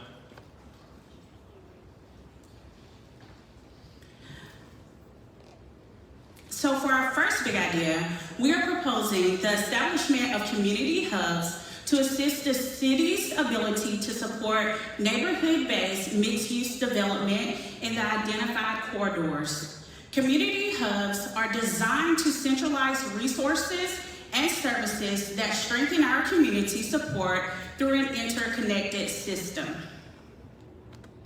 There are already organizations making significant contributions to these communities, yet accessibility barriers prevent most from benefiting equally. So we have identified potential program locations, starting with Lowndes Valdosta Commission for Children and Youth, Lowndes Associated Ministries to People, which is LAMP, Quola, Valdosta Lowndes Parks and Recreation, and also Coastal Plains at the Dasher School. There are many hub opportunities, including education and training, which includes tutoring and mentoring, access to learning materials, job and career support, which includes job training, along with career counseling, and then technology access to computers and online resources.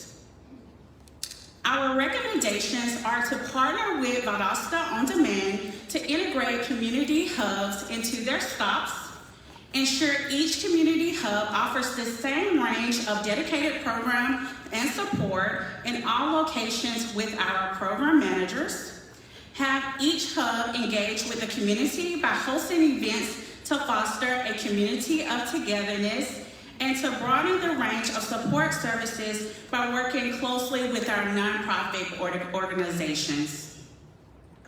There are short-term, medium-term, and long-term action steps, which include researching locations for community resource hubs, marking resources and classes, monitoring and evaluating progress and efficiency. Our budget consists of an operational budget for 5 years of $676,000, which includes our one-time costs, our annual costs, and also our monthly costs. All of the possible funding is detailed in our report. Our next big idea, number 2, will be shared by Sam.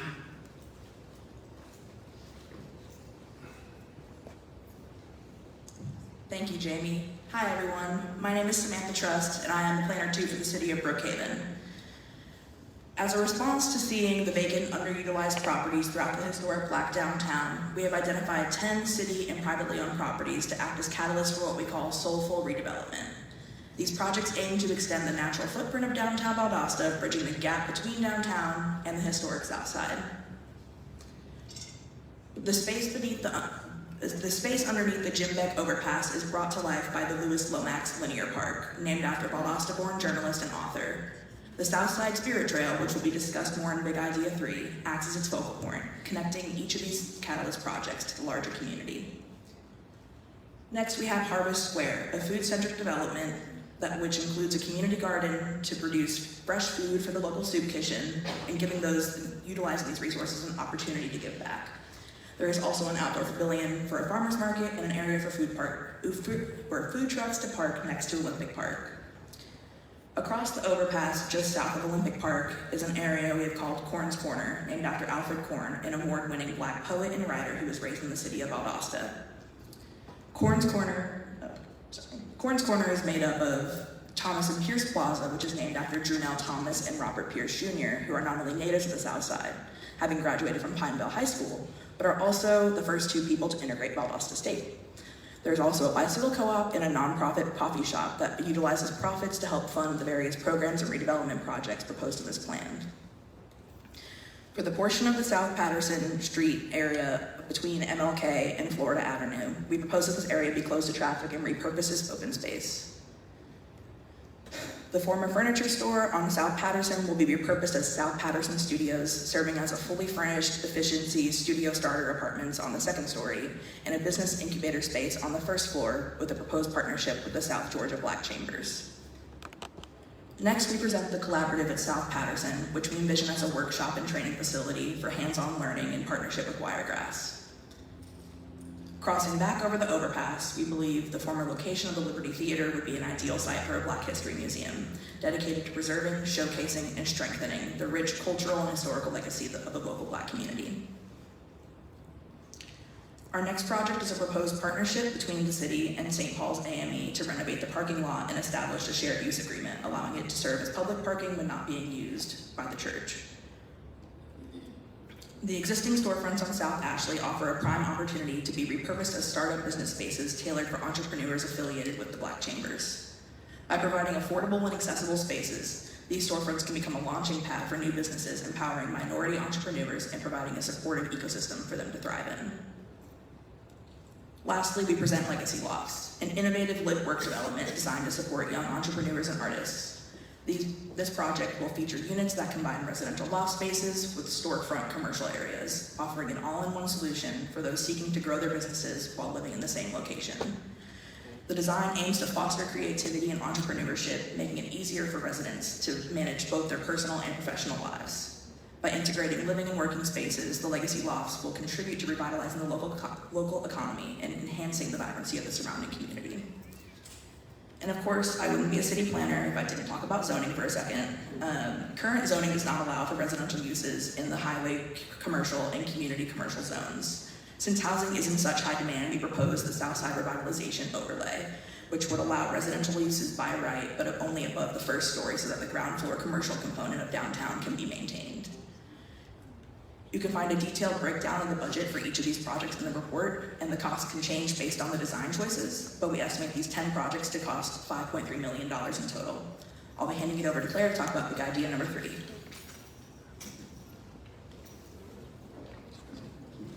Thank you, Sam. Thank you all for your investment in this community. My name is Claire Chan, and I'm with the Georgia Municipal Association. Following from Big Ideas 1 and 2, our third big idea is for the City of Valdosta to plan and construct a Black Heritage Trail, which we have suggested be called the Southside Spirit Trail. Investing in this trail would be to invest in neighborhood connectivity, placemaking, and beautification in Valdosta and the region at large.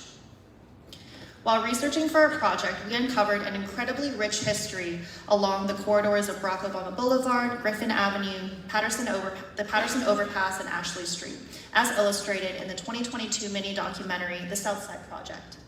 This film documents the economic and cultural hubs these areas of Valdosta once were through the eyes of those directly tied to it. Historical markers would dot the Southside Spirit Trail to recognize and honor key figures, locations, and events from the area's heyday. The trail would also be lined with trees and other hardscape elements to create a safe, welcoming environment for pedestrians and cyclists. In addition to the cultural benefits, the Southside Spirit Trail, in conjunction with Big Ideas 1 and 2, would be an economic driver to generate business activity and support the creation of intergenerational wealth. I will turn it back over to my teammate Sam to describe the 5 phases of the proposed trail project. Thank you again. Surprised to see me again, I probably. So the proposed Southside Spirit Trail has 5 phases to connect these historic locations with community resources, educational facilities like parks, housing, and food sources as well. Phase 1 is a 12-foot wide multi-use trail that travels through the linear park discussed during Big Idea 2. Phase 2 includes a road diet to accommodate a 2-way bike lane and street trees down South Ashley and Griffin Avenue. Phase 3 includes 3 offshoots from the main trail to connect to the Southside Rec Center, a greenway trail along Dukes Bay, and a sidewalk widening along Old Statenville Road. Phase 4 connects branches from the Maceo Horn Learning Center to Pineville Elementary, provides access to the Hudson Docket homes, and completes the loop back towards downtown. Lastly, Phase 5 connects the trail to the planned improvements along Barack Obama Boulevard. Handing it back to Claire. You may see the estimated cost of each phase of the trail on the slides, and they're also detailed in the final report. Here we have outlined key action steps over the short, medium, and long term that include standing up a steering committee made up of community members to drive the project forward and in the right direction. I also want to note the opportunity to set up a practicum project with Valdosta State graduate students who can assist in compiling research for the historical markers, as well as creating a visual identity for the Southside Spirit Trail that is attractive and inviting in addition to safe and secure. There are several funding opportunities the city can leverage, both public and private. As a multifaceted project with significant historic and cultural preservation elements, the Southside Spirit Trail could be eligible for both local, state, and federal infrastructure grants, as well as placemaking grants from entities like the Georgia Council for the Arts and the National Endowment for the Arts. I will now turn it back to Taylor for closing remarks. Thank you, Claire. As the late Hugh Newell Jacobson stated, when you look at a city, it's like reading the hopes, aspirations, and pride of everyone who built it. By incorporating our big three ideas, we believe that the city of Valdosta can elevate the historic South Side to a place where hopes, aspirations, and pride can resonate from person to person, home to home, and business to business. A place where residents can truly believe, I'm from the city of Valdosta, a city without limits. Thank you. We're here to take any questions you guys have. All right, team, what you got? There's a lot of meat packed in this last one. Thank you again. As a former city councilman, Mayor Pro Tem here, and we have some others here, we looked at, as you guys went down south to MLK, I know when Larry was here, we was talking about, a lot of projects on MLK improvements and things like that. So have you guys considered how far you can go down? Because there's a lot of rundown houses on that street, and if you revitalize that area, and then next to it, it's not looking so well. So that's just a consideration, and have y'all considered that? Yes, thank you for your question. So I think as the title of the plan, it's supposed to be a revitalization plan, and we hope that with these catalyst projects, that will incentivize the improvement of other projects and other surrounding properties. So we just kind of hope that it would be an incremental and natural flow, that if these properties are improved, the others around them will want to improve as well. My question deals with, it's similar to what the state representative said. When you revitalize an area historically, the people who are already in that area, how's that going to impact their ability to stay in that area? Will they be displaced? And also, how are you all collaborating with organizations like COLA that have been there, have been doing the work without the funding? What does that look like, and have you considered that? Absolutely.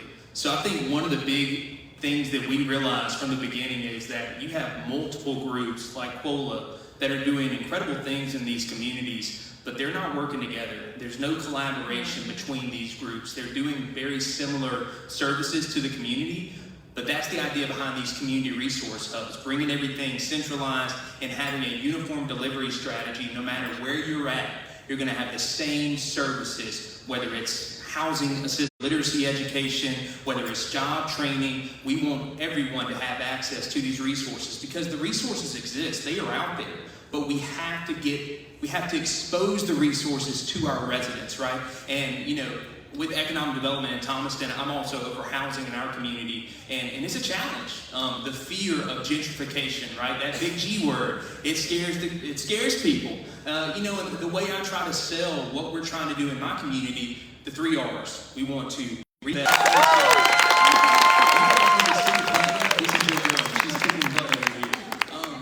But just the city can play a role, can partner with the different agencies in the community to do some of these projects. And the hope is that it will spur private investment. One thing that we're trying to do that's very different in Thomaston is we're trying to pave ways for homeownership for millennials and Gen Z. We're about an hour south of Atlanta, and the cost of living is just exploding. The cost of homeownership is exploding. You can drive 20 minutes north of my community, and the average cost of a new home is $425,000. I just bought my first house for under $200,000. So my whole sales pitch, millennials, Gen Z, you can come and work in a place like Thomaston. But right now, to do that in my community, you have to build a minimum 1,500 square foot house. Okay, a 1,500 square foot house in today's economy, that's a $300,000 house. So looking at your zoning, making sure that you have reduced minimum square footage. Something we're doing, we're establishing pre-permitted plans to target a certain area of our community. So if you want to come into East Thomaston, is what we call it, and build a 1-bedroom, 1-bathroom house, you can do that because we want to prioritize homeownership, because we understand that homeownership is how you really establish that neighborhood vitality, because a homeowner is going to take care of their property very differently than a renter. Here, come. I might just add one thing to that. Not much more to add to what Taylor said, but I just wanted to say during our research, we really recognized that there are groups in the community that are already doing the work, like COLA and LAMP and Coastal Plains, that are already on the ground. And so we're suggesting that the city provide support to them. They're in need of resources and integration, and I think that's where the city government can play a role in supporting them and uplifting them. It's not all up to the city to drive this thing forward, but they are in a role where they can integrate resources like through the network of community resource hubs and kind of play that connector between all these community groups that are already on the ground and doing the work. Had something to add to that question. So as you see, there was kind of a lot to go through in what we presented, and it really outlines it in the report, but especially the housing component, with that in mind, these are vacant properties. They're not displacing anyone at the time, but I guess there would be unhoused populations that would maybe potentially living on those properties. So the goal is that these programs that already exist and we're trying to pull together with the community hubs would also work, like the programs to get people housing would be in conjunction with our housing that we provide, or that they're hoping to provide. So like the efficiency starter apartments, those are kind of envisioned like very small footprint, like they're already furnished. They are great for someone who can't afford to furnish a new apartment and things like that. So really getting people off the street into a house at a low rate, or into just a place to live, a warm place to live. So that's kind of where that comes in. I think she kind of answered my question, but I'm Erica Miller with Koala Soup Kitchen, and I was just sitting here. You all are so correct. There's a big disconnect between many of the nonprofits, and it has been one of the challenges I face because I'm new at this when it comes to, and I was going to ask, but you kind of answered, how could we kind of promote the unity? And I think, I don't forget what it was, the Town like convention, bringing like nonprofits together and kind of promoting the togetherness. I used to work for low-income housing, and I used to enjoy going to summer each year because I was around my peers. And I think if we can do something like that on an annual basis, bring in organization like Koala Lamp that does the same thing and kind of promote and build that relationship together. Because nonprofits, to me, we kind of do things on a lower cost, but we do a lot. But you kind of answered the question. Hello, I'm Darius. I'm a part of this wonderful team. One of the things that we implemented in our budget is to hire a program coordinator, a program manager that will be able to help bring the resources together. So COLA, LAMP, and LCCY, and all the other organizations that are doing the same thing, our program manager can bring it together and make sure all programs have, the same supplies or the same resources to give out to the community. So that's one thing that we wanted to implement. Did I see another hand back here? Yes. Thank you, Carrie. Thank you for your very thorough and detailed presentation. One of the things you shared in your presentation was the shared use agreement with the AME Church, and there's a lot of power and influence in the African American church community. Wow. What recommendations would you have for those community leaders as it relates to your project that our community could take back?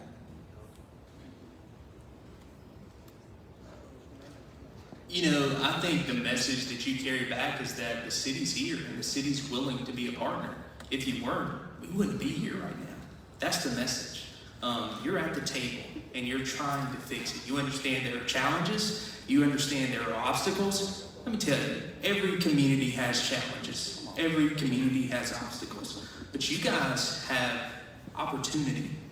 And look at the silver lining. I think, you know, attitude and the way we look at things and the way we, you know, understand things, our attitude is everything. If you look at something with a negative light, it's going to be negative. If you try to find that silver lining in it, then you can try to find some positivity. And I think the city going out and trying to forge those partnerships will help to address some of that community disengagement that we know exists, right? We know that these challenges exist in our community. And the city does have to take a step forward in forging those relationships. And I'll be honest, this is the first step, right? Bringing us to the table, discussing these ideas, and then from there, implementing these ideas.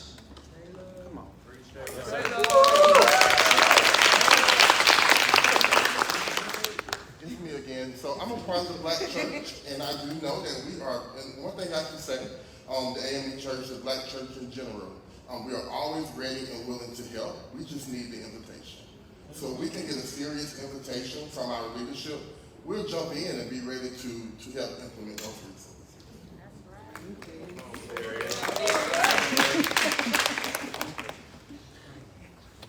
I would like to say we're working with, in community, we have various organizations who work together. We have our homeless task force, our civic roundtables. We have the United Way, who has been a pillar in this community for us and some of the smaller organizations. We work hard with working together, and we have to understand that people have missions for their programs and have ways that we do things. And so if we have a clear path on how to do things decent and in order that will fit as a whole that can be copied in the community, I think we can continue to move forward. So understanding what an organization's mission is, what direction are we going, and accountability. Thank you. Yeah, and I think even more so, you know, each one of your organizations in your community has its specific strengths, right? COLA has its specific strengths. Coastal Plains has its specific strengths. And the idea behind the community resource hubs is to identify these nonprofits that are serving these communities, identify the strengths they bring to the table, and make sure that those services are being provided across the spectrum, no matter if you live on the south side, east side, west side, north side. You're a resident of the city of Valdosta, and you deserve to be exposed to these resources. Good afternoon. Thank you for your presentation. Two things. I would say that I sit on the board of a couple of nonprofits in the area, and one of the things that we find difficult is that it's not just coming together, it's the idea that we're fighting for the same resources. So you have a position where I don't think they're against each other, and I don't think that is the lack of wanting to work together, but when you're fighting for the same resources, that becomes a problem. So now where LAMP and COLA could work together, they're fighting for the same pot of money. So it's not just bringing them together, we've got to find out how we can bring the resources so people can get equitable amounts for the demographic that they serve. Secondly, when it comes to the Black church, I think we also have to be mindful of, it's not a lack of engagement. The Black church is engaged in a community. I think what the problem becomes is a lack of trust. Right. So not just getting the invitation to the table, but being ensured that once we get to the table, that we will have a voice to speak to the situations and things that are being planned for that community, so that it's not taxation without representation. I love it. And I just wanted to speak on that because whenever we were going and we were visiting these different places, that's one of our concerns, making sure that all of the stakeholders were actually given those different opportunities and given those voices. And that's our starting point, really. So we're hoping that actually comes to fruition. And another issue, we do understand that there are plenty of nonprofits working together. I work with many of you all in the room, but I think that one of the issues is the accessibility for people in the different corridors and bringing these resources to each location on a continual basis. Sorry, not just, once a month here or every other month there, on a regular basis, having these resources, technology, at the hubs throughout the different locations so that all the members in the community can access. And that's a constant issue with assisting people. Lack of transportation, or they miss the event because they had to work. So having these recurring events on a regular basis will offer our communities the opportunity to enhance their well-being, economic development, and resiliency of our community. And I'd like to speak on both points you made. I think especially the second one. The purpose of this plan, and something that we all highlighted throughout our entire process, was how important it was to include the residents of the community in it. And that's why it's called a soulful redevelopment plan, a soulful revitalization plan. The soul is the people. And so we don't want to, there is no we are doing this, it's we are doing this together. And we're trying to be a partner in that. Right here. So, being an outsider and being able to spend time in your community and also being in local government, I think, like the plan Kat was telling me earlier today, I was like, you know, I come down here and I dealt with the storm, you all dealt with the storm, and I felt bad about proposing millions of dollar projects with your city torn up. But, because I know where your focus is. But she said, you know, about planting the seed, like she spoke earlier, here and there. And this lady right here brought it up. It doesn't matter if I proposed and our group proposed the Titletown Leadership Coalition. It doesn't have to be for those elected officials. If you need to take that model and put it for these nonprofits, use that model for these nonprofits, and that seed's planted and you're rolling forward. You guys get together, you might could get whoever's in charge of, like, I don't know who's in charge of all that because I'm not from here, but could be, you know, but offer the city a seat at the table so they know what's going on. So when they go back, they can answer. And plant that seed and let it grow and work together. And I think you can get to what you're talking about, everybody having the same game plan and the same mindset and come right out the gate. And I mean, you guys have a great community. I'm telling you, you have a great community. You got some little things here and there, but you know what? So do all of us. So thank you. I just want to say just a couple of things. I love the South Side plan because I'm a part of the South Side. Still live on the South Side. A couple of bullet points. As far as in funding, I'm on the United Way board. We need more funding from the African American Church. I'm going to say it. I think it's more of maybe the communication. And so that's where I'm trying to help out a little bit more on that end. As far as in the different organizations doing the same work, we have 4 sides of town. North side needs help, south side needs help, east side needs help, west side needs help. So we need to stop fighting on who gets what, from what location, what organization's doing what, and really see the behind the scenes and who is doing what. So we need to have better communication as a community. A lot of times I try not to say anything, I just try to work behind the scenes on getting the funding where it needs to be. As far as, especially with LAMP and Quola, do a lot of great work. And for the past 2 years, I've noticed the homeless population has grown significantly. And it definitely saddens me that what can we do as a community? But that's probably one of the hardest things, one of the hardest problems of solving, because you have it's tricky with government. Government just can't cut a check to pay for someone to live in a house. We definitely want to do that, but we have to come up with some type of source or grant or something to help with the homeless population, with educating them on how to keep a home or how to start, or maybe they have a lot of mental health issues. So it's definitely a huge process, and we all need to sit at the table. The Ericas, the Kellys, the pastors, the ministers, we all need to be a part of that table of getting the job done. Thank you for that.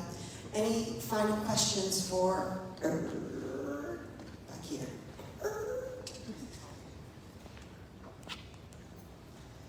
my name is Ben. I just have a quick question, just from a practical standpoint, from a pedestrian access standpoint. It looks like you had the Southside Spirit Trail. I love the idea, by the way, but it looks like it crosses both of the railroad tracks. And I wanted to know if you've given any thought or consideration to, I guess, pedestrian or multimodal access, and how do you accommodate for ADA access crossing the railroads? Yes, so a little bit of all that kind of is detailed out in the report, and obviously the very fine details would come through in the engineering plans when the trail was funded and they decided to go forward with it. What we have included, we didn't think it would be any different than you can already walk across the trails, the railroads now. So just making sure that the safety protections are there for like the crossings and the lights and all of that on both the car area and the pedestrian and bike area. Yeah. I'm not sure, is y'all's railroad Norfolk or is it CS6?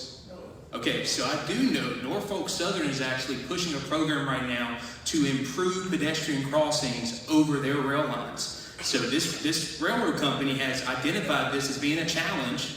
We know that this railroad splits the community, right? It splits Valdosta. So hopefully the idea is if we can get this plan, get this trail system, potentially even working with Norfolk Southern to get a grant to potentially implement this and make some improved pedestrian crossings on those railroads into the historic Southside area. Thank you. All right. Any further questions for Valdosta visionaries? One more over here. Here we go.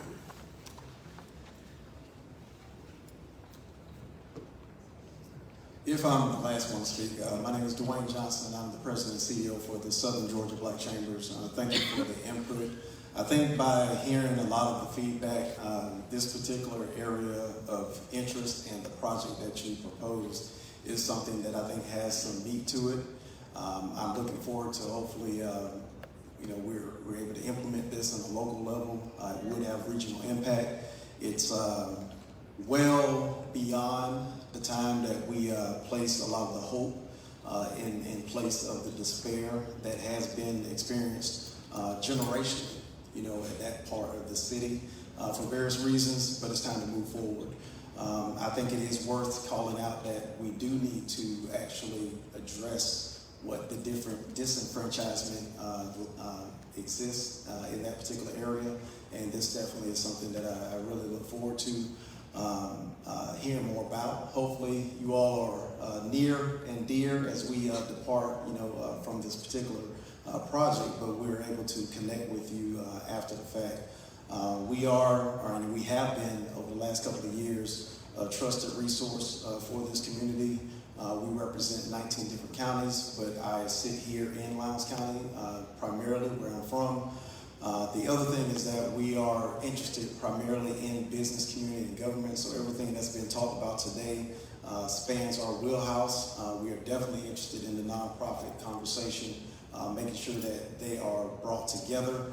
But first and foremost, business is at the heart of it all. And to see that you have an incubator within the plan and the suggestions really speaks to the needs of a disenfranchised community, particularly the Black business community. So I think this definitely has legs to it. Hopefully this community will get behind it, and I plan to be a part of it.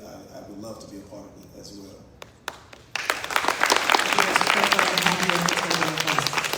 just have a quick note to add on that. And I hope it shines through in especially the report and our presentation today that this is not a plan that is meant to continue to disenfranchise the community. This is a plan that is meant to notify or notice the strengths that are already in the community, bring them to the city's attention, and get funding for those programs. It's meant to give the community their flowers. It's meant to bring people together, and that's what we're here to do. So, thank you. All right, can I get one round of applause for all of our game changers?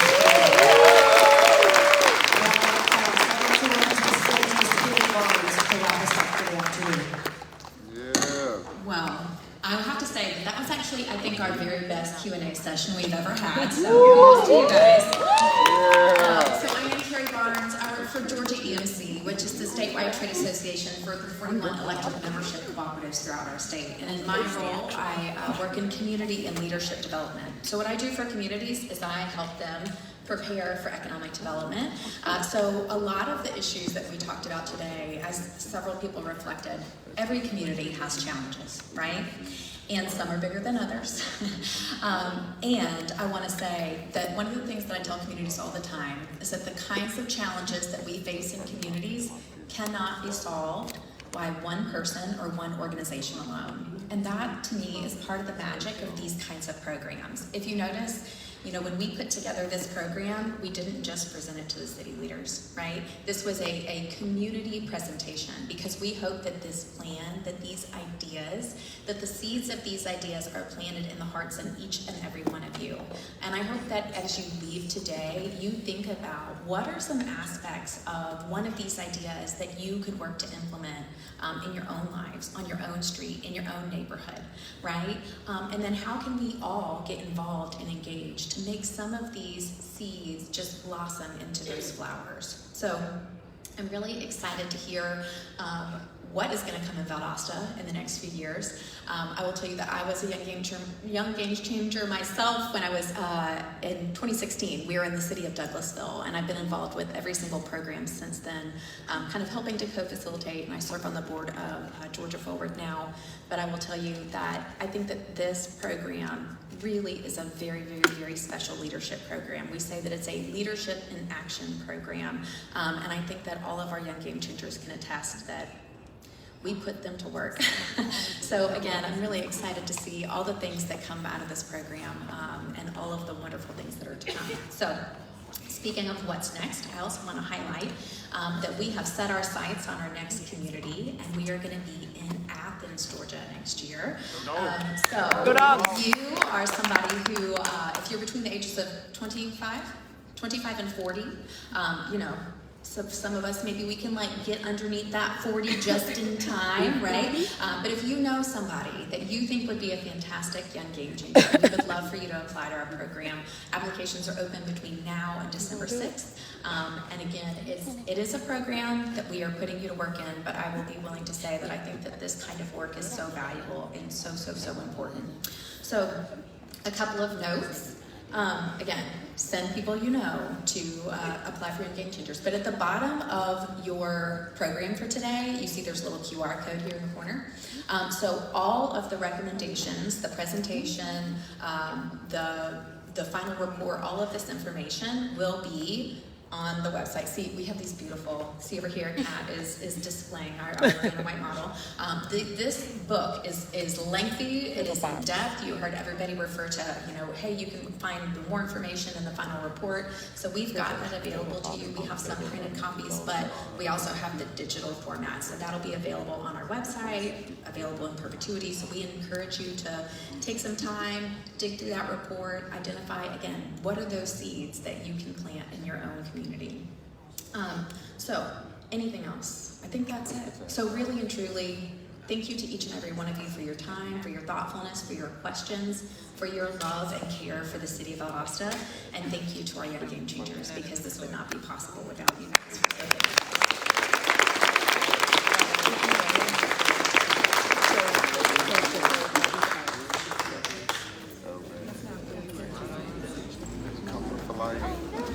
you. Yeah.